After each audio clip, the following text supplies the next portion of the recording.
Wir leben in einer Gesellschaft, die sich mehrheitlich von Gott entfernt hat. Wenn ich mir vorstelle, von diesem Affentheater, wo man macht über diesen Walfisch, über diesen Timmy, auf der anderen Seite werden also praktisch Millionen von Kindern abgetrieben. Und da ist ein Schweigen. Ja, man sieht, die Gesellschaft verliert praktisch das Gleichgewicht. Sie weiß nicht mehr, was links und rechts ist. Wer sind wir eigentlich? Was ist unsere Identität?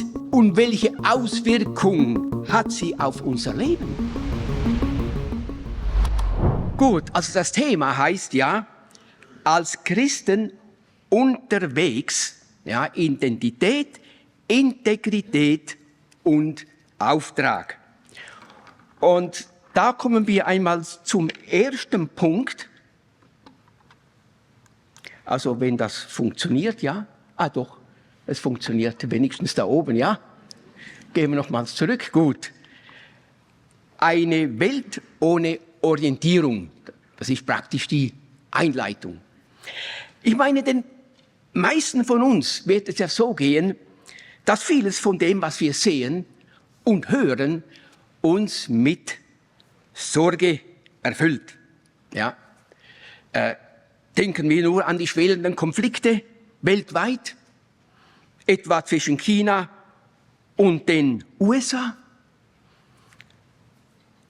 die Spannungen um Taiwan, ja, oder die immer wieder aufflammenden Auseinandersetzungen in Nordkorea mit Südkorea. Ein weiteres Spannungsfeld ist Russland, dessen Nachbarländer in ständiger Unsicherheit leben und fürchten, von diesem großen Nachbarn angegriffen zu werden. Und natürlich, auch der Iran ist da zu nennen, dessen ausgeprägter Judenhass zu neuen kriegerischen Entwicklungen geführt hat. Eine Regierung, die immer wieder offen äußert, Israel auslöschen zu wollen. Ja, und mit dem werden wir ja konfrontiert, ja. Und hinzu kommt, dass im vergangenen Jahr zahlreiche Kriege und bewaffnete Konflikte geführt wurden, ja. Und die aktuelle Lage spricht dieselbe Sprache. Es hat sich da absolut nichts verändert. Das müssen wir beziehen. Also das neue Jahr hat also eher was Negatives gebracht. Und wisst ihr, bemerkenswert ist auch, wie stark die Corona-Pandemie bis heute nachwirkt. Ja? Obwohl sie bereits 5 Jahre zurückliegt. Kaum zu glauben, ja.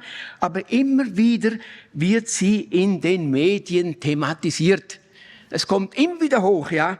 Und natürlich, in jener Zeit nahmen psychische Erkrankungen zu, ja. Wie Depressionen und viele Menschen litten an Einsamkeit, ja. Alleinstehende. Ja, das wissen wir alle.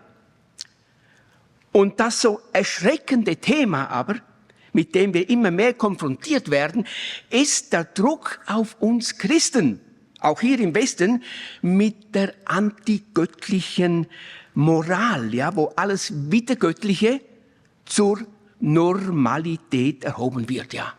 Und mit dem Zugriff auf unsere Kinder. Zum Beispiel nur das Wort Gender, ja, da müssen wir gar nicht weiter darüber diskutieren, ja. Das sagt alles. Aber eben all das zeigt uns, wir leben in einer besonderen Zeit. Wir befinden uns nicht irgendwo, ja, zwischen den Wolken, sondern wir können schon sagen, am Ende einer Zeitepoche. Und wir leben auch in einer Zeit, in der sich der Kreis der Heilsgeschichte eben langsam schließt. Ja, und gleichzeitig stellen sich immer mehr Menschen die Frage, wohin sich alles entwickelt und was die Zukunft bringt.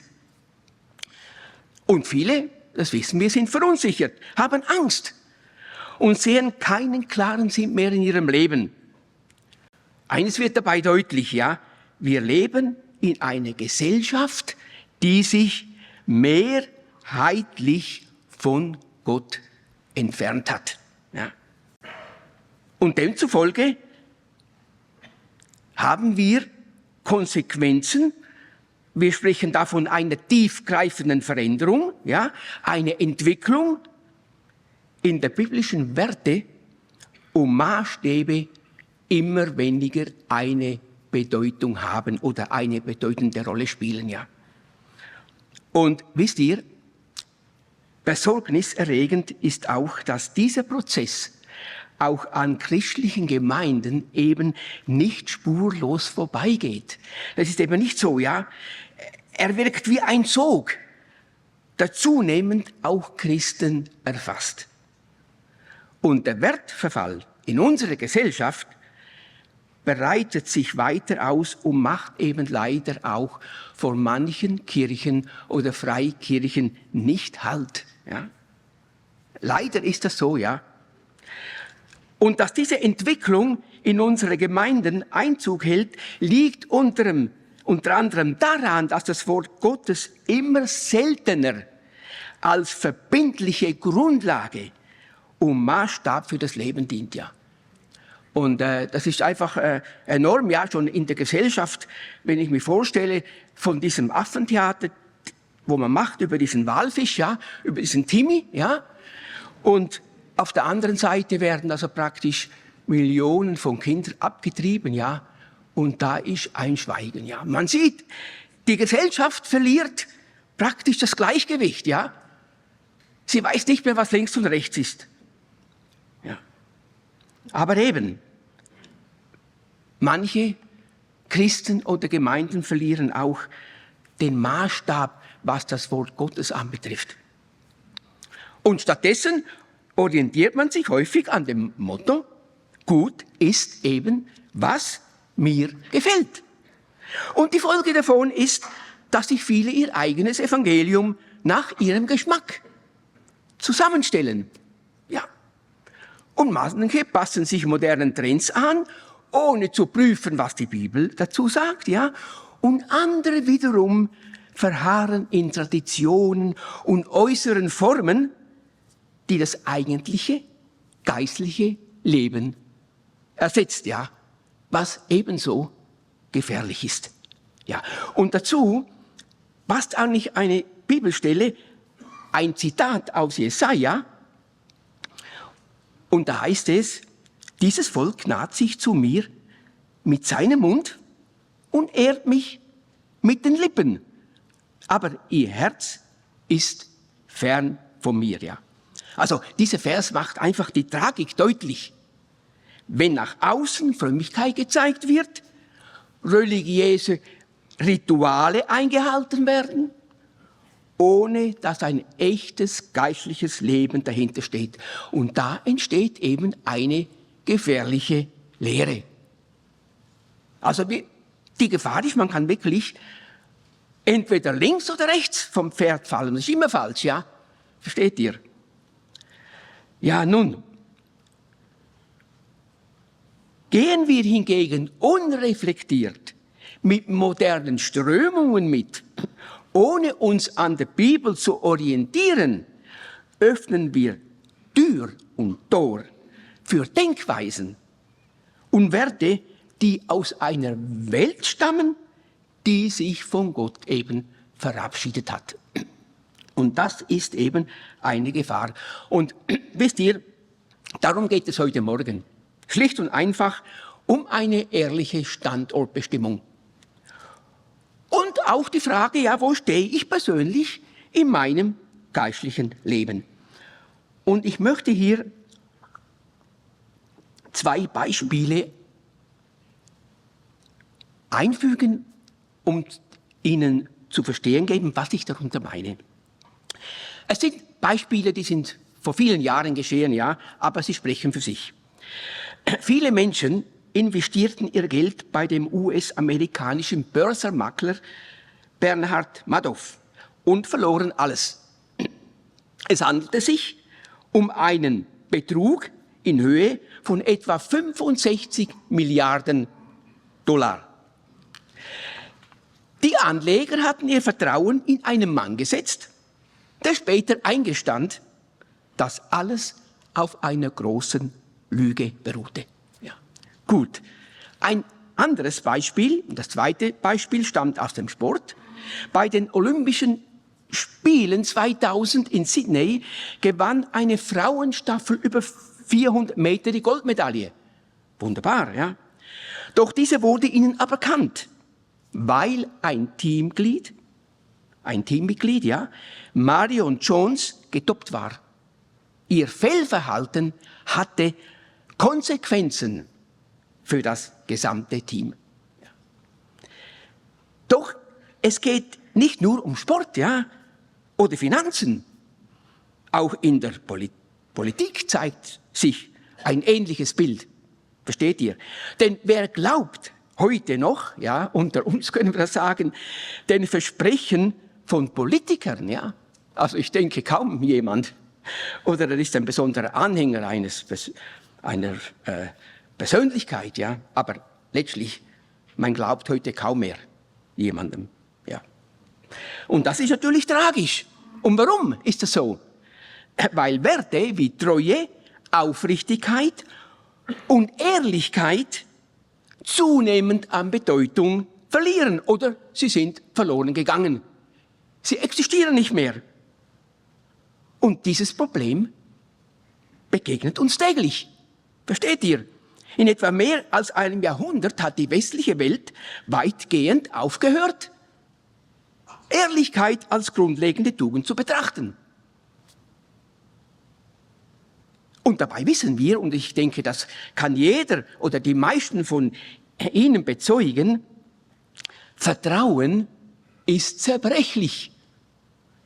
Ist es einmal zerstört, das Vertrauen, lässt es sich nur schwer wieder aufbauen. Natürlich ist es möglich, aber der Weg ist nicht einfach. Ja. Nun aber die Frage, warum sollten wir ehrlich sein, wenn andere es nicht sind? Ja? Welche Vorteile bringt es uns? Ja, und die Antwort lautet, dass eben Ehrlichkeit, Aufrichtigkeit, Lauterkeit schaffen Vertrauen. Und genau diese Eigenschaften finden wir in der Bibel. Und sie haben ihren Ursprung in Gott. Und diese Wahrheit, ja, führt uns zu folgenden Fragen. Wer sind wir eigentlich? Was ist unsere Identität? Und welche Auswirkung hat sie auf unser Leben? Und da kommen wir zum zweiten Punkt, ja. Unsere neue Identität in Christus. Also für Menschen, die Jesus Christus angenommen haben, hat das Thema der Identität eine ganz besondere Bedeutung.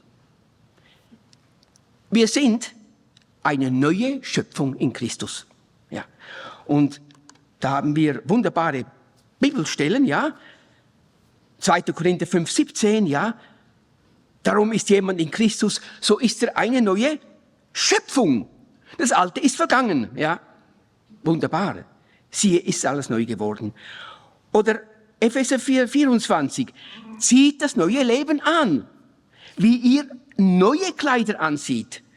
Ihr seid nun zu neuen Menschen geworden, die Gott selbst nach seinem Bild geschaffen hat.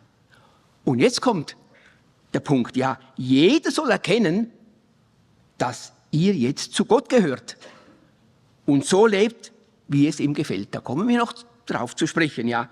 Also diese Verse betonen, dass durch den Glauben ein echter Neuanfang geschieht. Und die Vergangenheit bestimmt nicht mehr unsere Identität, wir haben eine neue. Ja. Dann, wir sind unter der Voraussetzung, dass wir Jesus Christus als unseren persönlichen Erlöser angenommen haben. Was sind wir? Kinder Gottes, oder nicht? Und auch da wollen wir das betrachten, ja, in Johannes 1,12.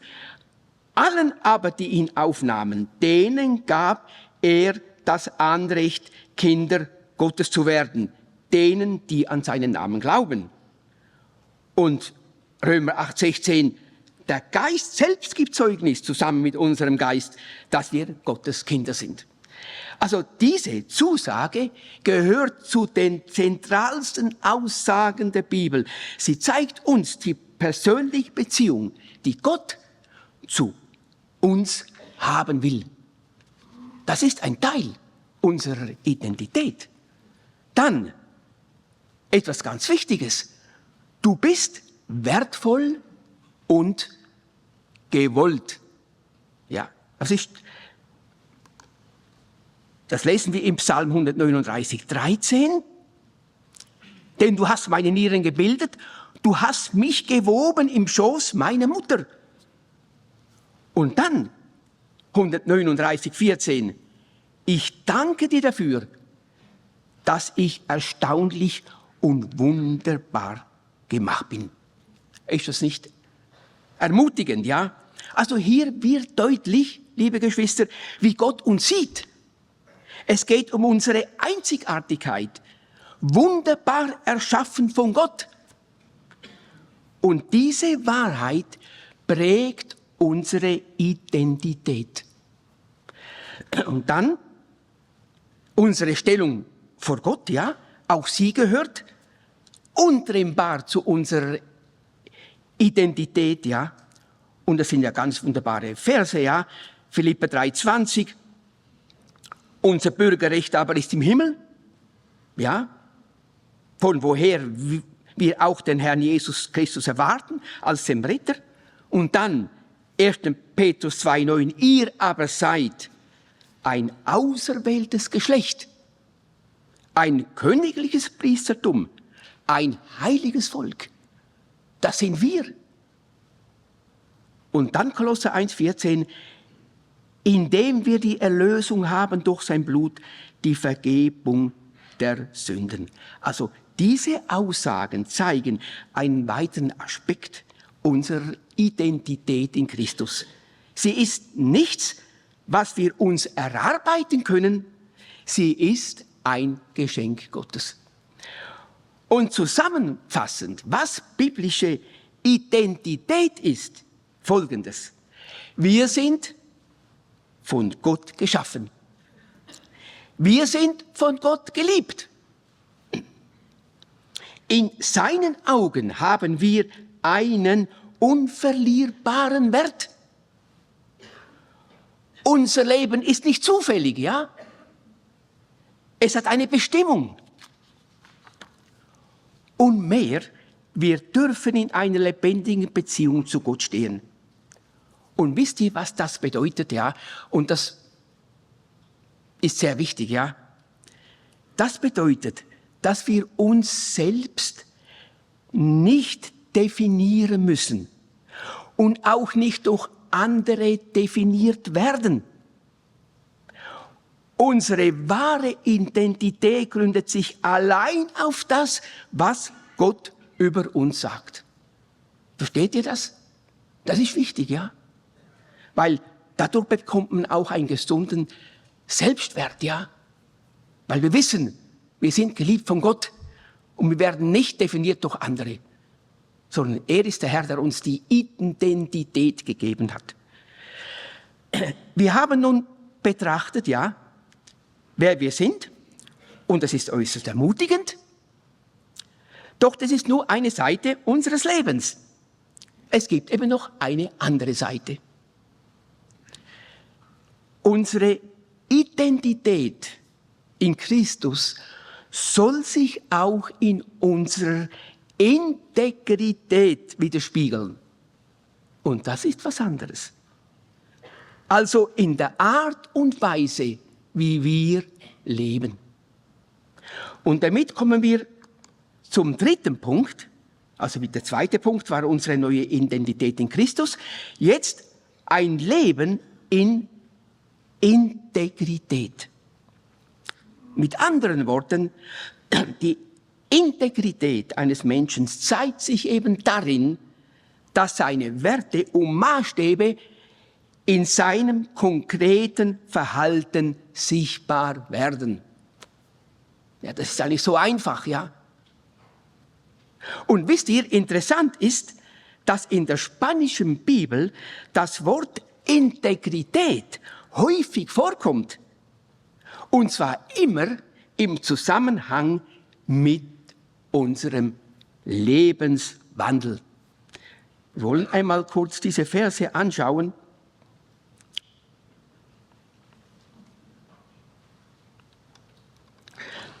In Psalm 26,1, ja, schaffe mir Recht, o Herr, denn ich bin in meiner Lauterkeit gewandelt, in meiner Integrität gewandelt, im Spanischen. Oder Sprüche 11,3, aufrichtige Menschen lassen sich von ihrer Ehrlichkeit, von ihrer Integrität leiten. Ja, und immer wieder bei diesen Versen das Positive und da kommt das Negative. Integrität, das Gegenteil ist, wenn man korrumpierbar ist, ja. Oder Sprüche 10,9. Wer in Lauterkeit wandelt, wer in Integrität wandelt, der wandelt sicher. Wer aber krumme Wege geht, der wird ertappt werden. Oder auch Psalm 7,9. Jahwe wird die Völker errichten, verschaffe mir Recht, Jahwe, denn ich bin doch im Recht. Du weißt, dass ich aufrichtig bin. Und das kann man auch wieder mit Integrität übersetzen. Also diese Verse machen deutlich, dass man unter Integrität Lauterkeit, Ehrlichkeit und Aufrichtigkeit versteht. Um das zu verdeutlichen, liebe Geschwister, wollen wir uns 2 Beispiele ansehen. Zunächst denken wir an Josef. Er gilt ohne Zweifel als ein herausragendes Beispiel für biblische Integrität. Sein Leben war alles anders als einfach, ja. Als Lieblingssohn seines Vaters Jakobs wurde er von seinen Brüdern abgelehnt und schließlich als Sklave nach Ägypten verkauft, wo er im Haus Potiphars diente. Nun, in 1. Mose 39,2 lesen wir, und der Herr war mit Josef, er war ein Mann, dem alles gelang, und so durfte er im Haus seines ägyptischen Herrn bleiben. Es ist also anzunehmen, dass Josef Gott an die erste Stelle seines Lebens gesetzt hatte. Zudem hat er einen Charakter, der Vertrauen gewann. Er wurde geschätzt, respektiert, ja. In Potiphars Haus war er erfolgreich. Und offenbar war er auch ein angenehmer junger Mann. Ist ja wunderbar. Das blieb nicht unbemerkt. Besonders nicht von Potiphars Frau. Sie warf ein Auge auf ihn und machte ihm ein Angebot, von dem sie dachte, dass er es nicht ablehnen könne. 1. Mose 39,7. Es geschah aber nach diesen Begebenheiten, dass die Frau seines Herrn ihr Auge auf Josef warf und zu ihm sprach, leg dich zu mir. Doch Josef wies sie entschieden zurück. Er unterbrach ihre Annäherungsversuche von Anfang an und bewahrte sowohl seine moralische Integrität als auch seine Reinheit. Trotz einer Versuchung, der so mancher Mann wohl nicht standgehalten hätte. Und Josef hatte mehrere Gründe. Der erste hing mit Vertrauen zusammen. Potiphar hatte ihm große Verantwortung übertragen. In 1. Mose 39,8. Doch er weigerte sich und erwiderte, sieh doch, mein Herr verlässt sich auf mich.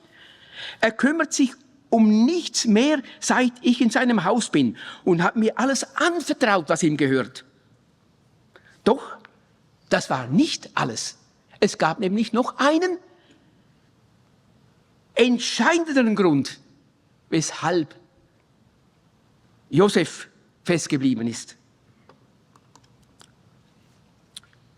In 1. Mose 39,9, in diesem Haus gilt er nicht mehr als ich. Nichts hat er mir vorenthalten, als nur dich, seine Frau. Wie könnte ich da ein so großes Unrecht begehen? Ich würde mich an Gott versündigen. Josef wusste, Gott hatte klare Maßstäbe oder hat klare Maßstäbe für Reinheit und Treue gesetzt. Ehebruch war nicht nur ein moralisches Fehlverhalten, sondern eben Sünde gegen Gott. Selbst wenn dieses Fehlverhalten nach Matthäus 5,28 nur in Gedanken geschieht. Weil Josef Gottes Maßstäbe ernst nahm, erkannte er die Versuchung als das, was sie wirklich war, nämlich Sünde gegen Gott. Und sein Leben zeigt uns, dass unser moralisches Verhalten im festen Fundament von Gottes Wort verankert sein muss, ja. Es muss ein Anker sein, der fest ist mit der Bibel, mit dem Wort Gottes. Ja. Um sich zu schützen, mied Josef bewusst Situationen, die ihn in Versuchung gebracht hätte. Er hat sie nicht gesucht, sondern er floh von ihr. Das ist, was wir machen müssen, versteht ihr? Nichts Umgedrehte, ja. Und als Potiphars Frau schließlich noch entschlossener vorging, ihn an seinem Gewand festhielt, reagierte er schnell und konsequent. Er ließ sein Gewand zurück und floh. Also seine Reaktion war klar, entschlossen und wirksam. Im Leben von Josef sehen wir, was biblische Integrität ist. Und was sie bedeutet, ja, Josef hatte in allem seinem Handeln Gott vor Augen. Nun, ich meine, von dem könnte man noch viel weitergehen, ja. Das wäre eine Predigt für sich, ja. Aber um der Zeit willen machen wir weiter mit einem anderen Beispiel. Wir haben jetzt ein Beispiel gesehen, das eigentlich uns die biblische Integrität vor Augen malt, anhand von Josef. Und nun wenden wir uns dem zweiten Beispiel zu, das eben nicht so war. Und das ist Salomo. Wir kennen ihn als Sohn Davids, als den König, der den Tempel baute und von Gott mit außergewöhnlicher Weisheit und großem Reichtum beschenkt wurde. Und zu Beginn seiner Herrschaft fühlte er sich offenbar seiner Aufgabe nicht gewachsen. Ist ja wunderbar. Und suchte Gottes Hilfe. Daraufhin begegnete ihm Gott und stellte ihm eine besondere Frage. In 1. Könige 3,5 in Gibeon erschien der Herr dem Salomo bei Nacht im Traum und sprach, bitte, was ich dir geben soll. Und Salomos Antwort zeigt seine Herzenshaltung. So gib deinem Knecht doch ein verständiges Herz, dass er dein Volk zu richten versteht und unterscheiden kann, was gut und böse ist. Denn wer kann dieses dein großes Volk richten? Ja, also Salomo erkannte, dass er ohne Gott nicht bestehen konnte. Er stellte seine Verantwortung über persönliche Wünsche wie Reichtum oder langes Leben. Und Gott schenkte ihm nicht nur Weisheit, sondern auch Reichtum. Und während vieler Jahre regierte er erfolgreich und brachte seinem Reich Frieden.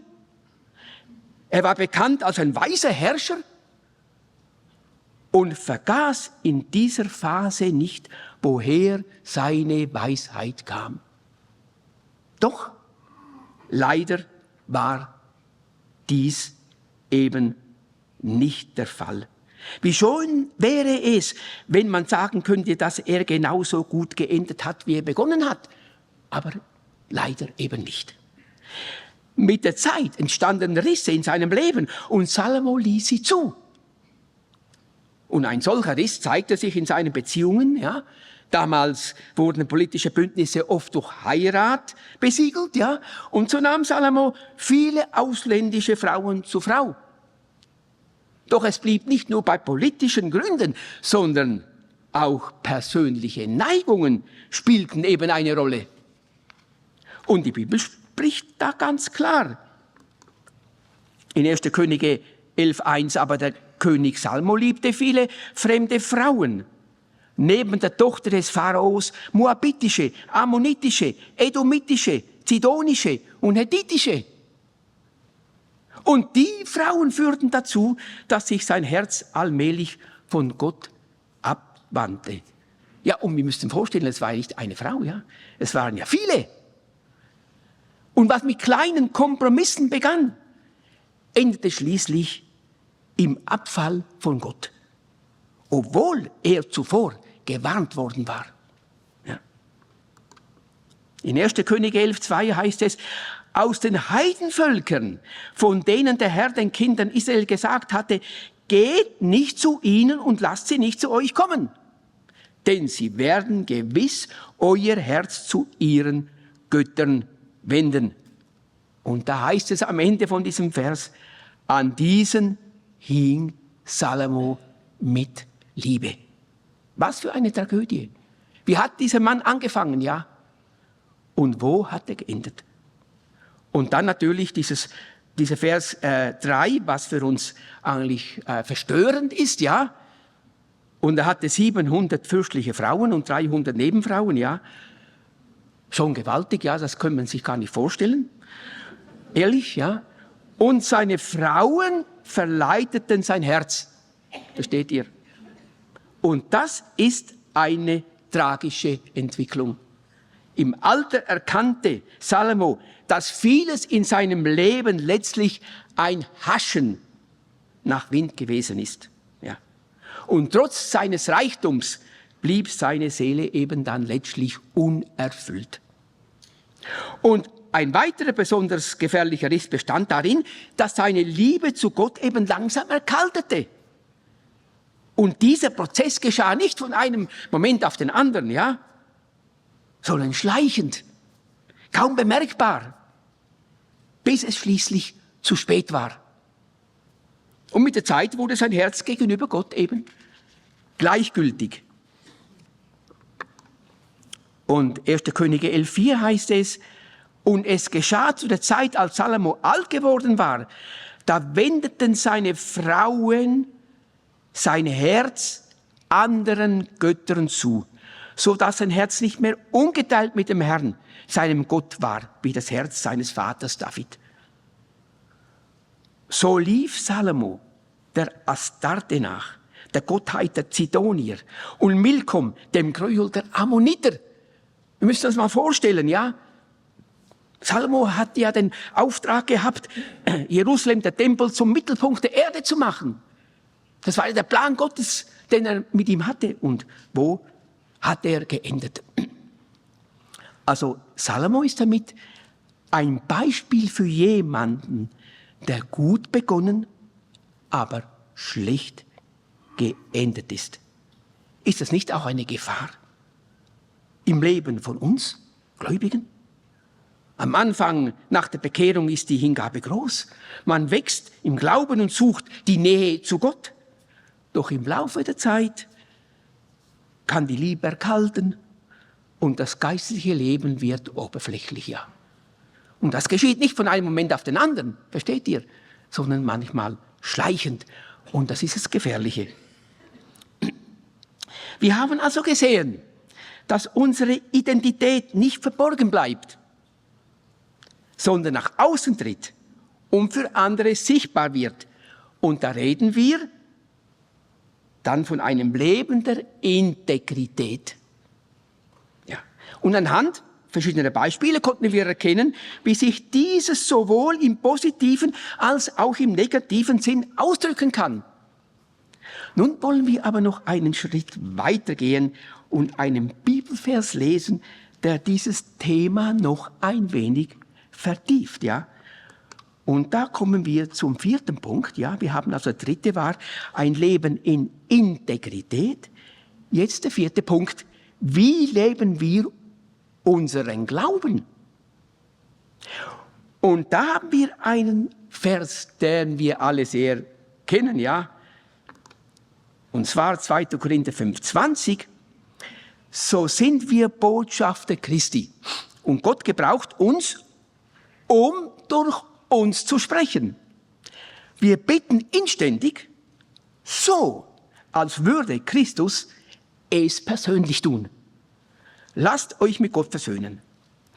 Ja nun, klar, da denkt man immer an Missionare, an Prediger, an Reichsgottesarbeiter, an Evangelisten und so weiter, ja. Aber wisst ihr, wir sind Botschafter Christi. Paulus erklärt hiermit, dass Gott uns hier auf der Erde gebrauchen möchte, um durch uns zu sprechen. Ja, er geht sogar so weit zu sagen, dass es so sein soll, als würde Christus selbst durch uns reden. Und der Inhalt dieser Botschaft ist klar. Menschen sollen sich mit Gott versöhnen lassen. Und wisst ihr, und das kennen wir ja alle, ein Botschafter vertritt immer sein Land. Dabei kann es vorkommen, dass eben ein gutes Land von einem schlechten Botschafter vertreten wird. Das kann ja mal vorkommen, ja? Oder umgekehrt, dass ein guter Botschafter ein weniger gutes Land repräsentiert. Auch das ist möglich. Und wir? Ich meine wir? Wen vertreten wir? Ich meine, die Bibel sagt unmissverständlich, als lebendige Christen sind wir Botschafter des Reiches Gottes hier auf Erden. Und dabei ist jeder gemeint, der zu Jesus Christus gehört. Und da gibt es keine Ausnahmen. Jeder von uns hier an diesem Saal, sofern wir Jesus Christus angenommen haben, sind solche Botschafter, ob es uns gefällt oder nicht. Entweder gute oder schlechte. Aber was bedeutet das konkret für uns? Also unser persönliches Zeugnis soll selbst zu einer Botschaft werden. Also das heißt, unser Leben soll so geführt sein, dass unser Lebenswandel klar und deutlich spricht.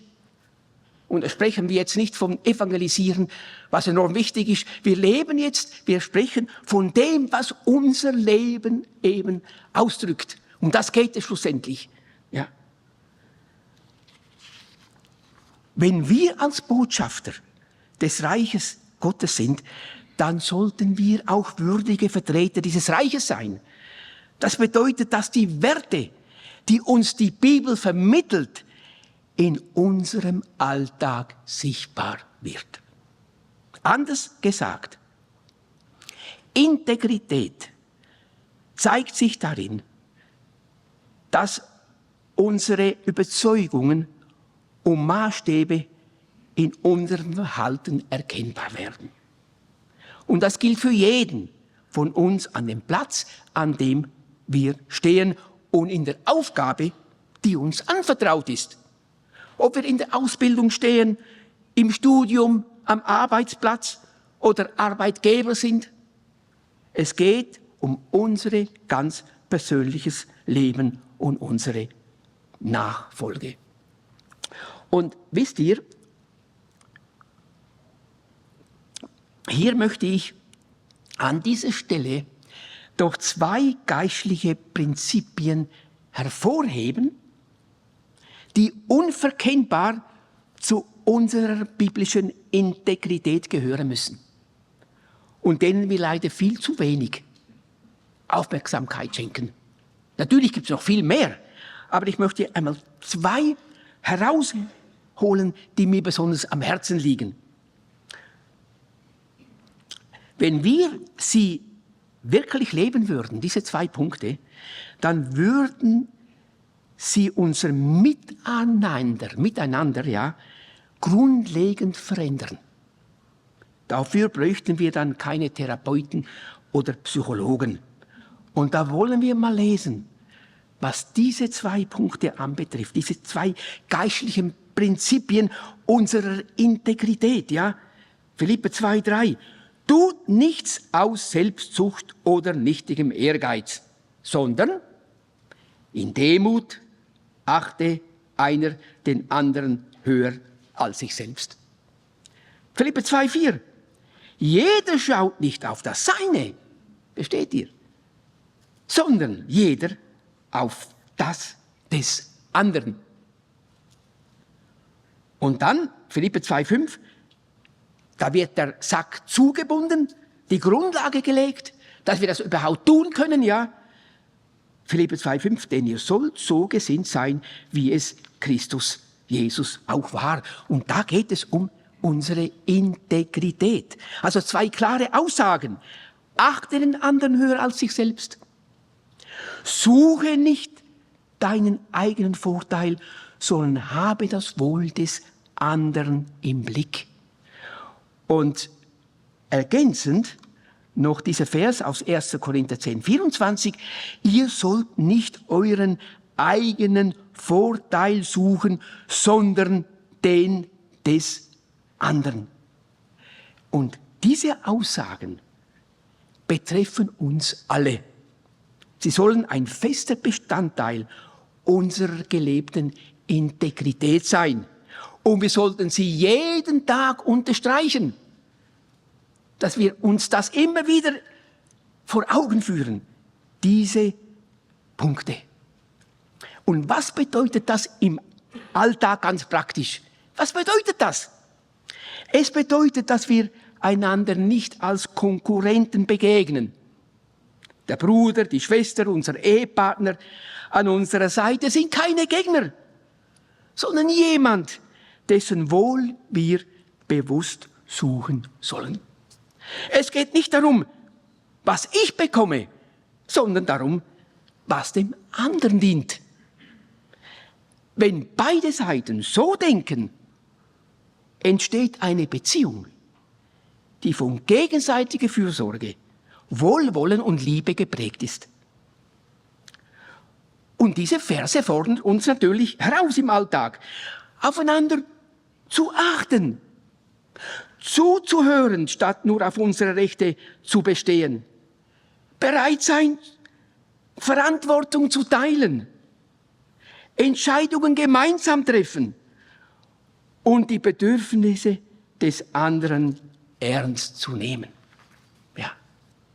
Und dabei wird deutlich, es geht immer letztlich um die dienende Liebe, niemals, aber niemals um Selbstverwirklichung auf Kosten anderer. Leider stehen wir ständig ja in der Gefahr, eben eigennützig zu handeln. Aber das Wort Gottes gibt uns ja den Schlüssel zur dienenden Liebe. In Demut achte einer den anderen höher als sich selbst. Jeder schaue nicht auf das Seine, sondern jeder auf das des anderen. Und die Frage, die ich in den Raum stelle, die ich auch mir stelle, spiegelt unser Leben diese Botschaft wider. Ja, wir sollen ja Botschafter sein an Christi Stadt. Und wisst ihr, da spreche ich nicht von Gefühlen. Die kommen und gehen, ja. Manchmal sind sie da, manchmal nicht. Manchmal stärker, manchmal schwächer, ja. Nein, nein, es geht nicht um unsere Gefühle, sondern um eine bewusste Entscheidung, diese Haltung im Alltag einzunehmen, ja. Wenn wir das tun würden, gäbe es sicherlich weniger Krisen in Beziehungen und weniger Konflikte untereinander. Ja, damit kommen wir zum letzten Punkt. Gottes Werk in uns, ein guter Anfang und ein gutes Ende. Versteht ihr? Der Unterschied zu Salomo. Gottes Werk in uns, ein guter Anfang und ein gutes Ende. Und wisst ihr, in allem, es ist doch ein großer Trost zu wissen, was Paulus den Philippern mit auf den Weg gegeben hat. Philipper 3,12. Dabei ist mir klar, ja, dass ich dies alles noch lange nicht erreicht habe und ich noch nicht am Ziel bin, doch ich setze alles daran, es zu ergreifen, weil ich von Jesus Christus ergriffen bin. Wie gesagt, meine lieben Brüder und Schwestern, ich weiß genau, noch bin ich nicht am Ziel angekommen. Aber eins steht fest, ich will vergessen, was hinter mir liegt und schaue nur noch auf das Ziel vor mir. Also der Apostel Paulus war sich bewusst, dass er noch nicht am Ziel angekommen war. Er sah sich also nicht als jemand, der bereits alles erreicht hatte. oder keine weiteren Fortschritte mehr bräuchte in seinem Leben. Im Gegenteil, er blieb daran, ließ den Herrn Arbeit in seinem geistlichen Leben zu, damit sich das Ziel Gottes in ihm erfüllen konnte. Das Ziel, zu dem er berufen worden war. Und sein Leben sollte ein Vorbild sein, an dem andere erkennen konnten, eben, was Gott in einem Menschen bewirken kann, der sich ihm anvertraut, ja. Und da haben wir wieder dieses Wort Integrität, ja. Und auch wenn dieser Prozess vielleicht, und er wird ein Leben dauern, ja, war es Paulus ein großes Anliegen, dass das Werk Jesus in ihm vollendet wird. Deshalb entschied er sich bewusst, das Vergangene hinter sich zu lassen, um den Blick nach vorne zu richten, ja. Und wissen Sie, viele Geschwister tun das eben nicht. Sie blicken, man kann zwar zurückblicken, in Dankbarkeit, aber niemals in Bitterkeit. Warum nicht? Wenn wir das tun, dann wird unser Rucksack immer schwerer, den wir mit uns schleppen, ja. Und da kommt Bitterkeit, Unversöhnlichkeit, unvergebene Schuld dazu, anstatt diesen Rucksack vor das Kreuz zu legen und abzulegen. Und Paulus sagt, er blickt eben vorwärts. Und das ist doch wunderbar. Und das sollten wir auch tun. Nun, Philipper 1,6, ja, und da sagt er weiter, ich bin überzeugt, dass der etwas so Gutes in eurem Leben angefangen hat, dieses Werk auch weiterführen und bis zu jenem großen Tag zum Abschluss bringen wird, an dem Jesus Christus wiederkommt, ja. Und vielleicht denkt da mancher von Ihnen, ja, das mag alles stimmen, aber für mich gilt das nicht. Ich habe zu oft versagt oder meine Situation ist zu verfahren.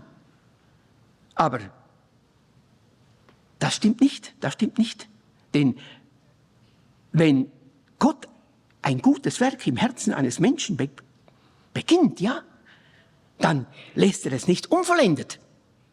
Und das gute Werk kann man als ein Neuanfang der Gnade verstehen.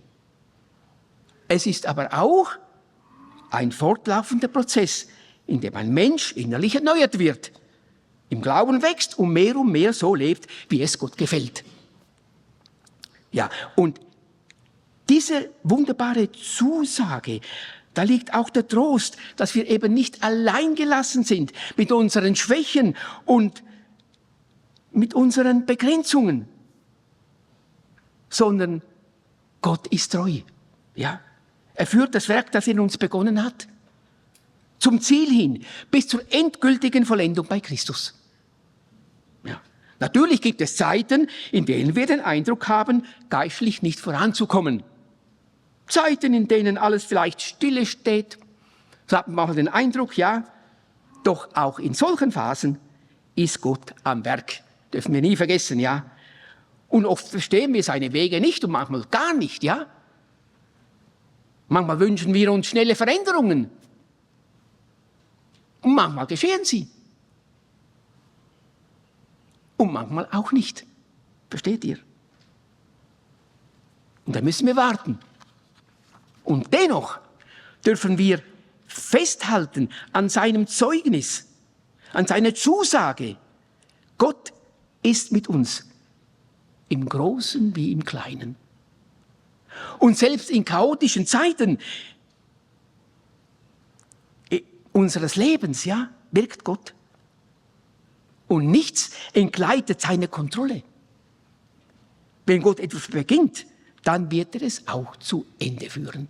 Das sollte uns ein Trost sein, wenn wir Schwierigkeiten haben in unserem Leben, mit unserem Charakter, ja, in unserer Familie, in unserer Ehe. Wir haben jetzt einige Punkte gehört, was Identität anbetrifft, Integrität, ja, und eben auch dieser Trost, dass Gott eben dennoch, auch wenn wir manchmal verzagen, mit uns nicht nur angefangen hat, sondern auch zu Ende kommt. Gut, zum Schluss möchte ich noch zusammenfassen.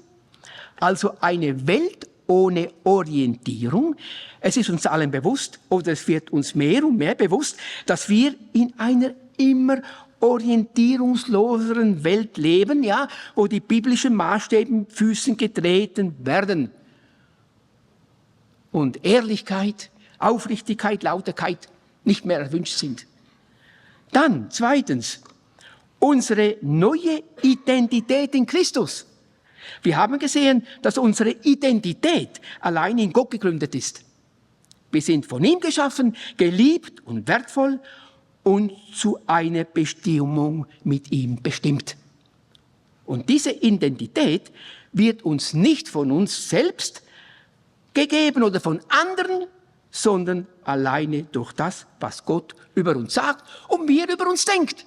Das kommt im Wort Gottes zum Ausdruck. Dann, drittens, ein Leben in Integrität.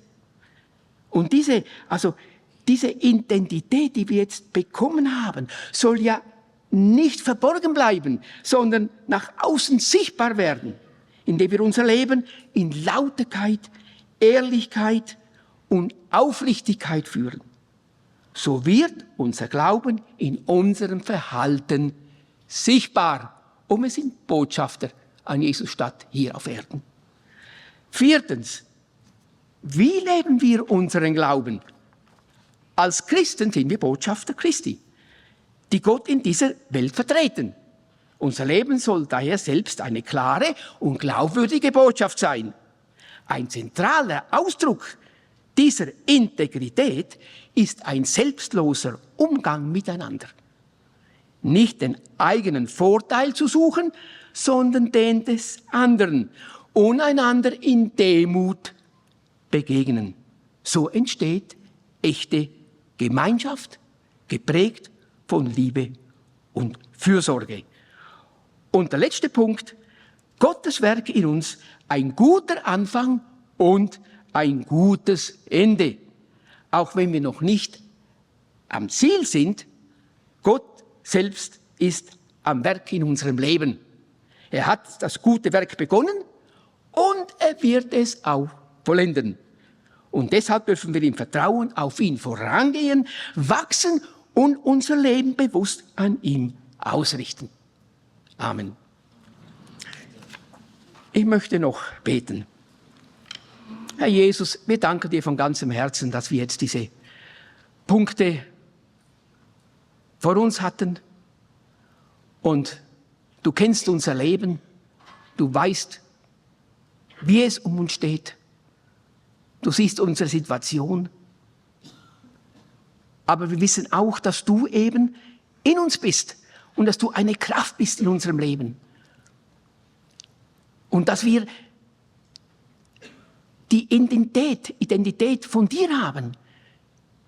Du liebst uns, du gehst mit uns. Ja.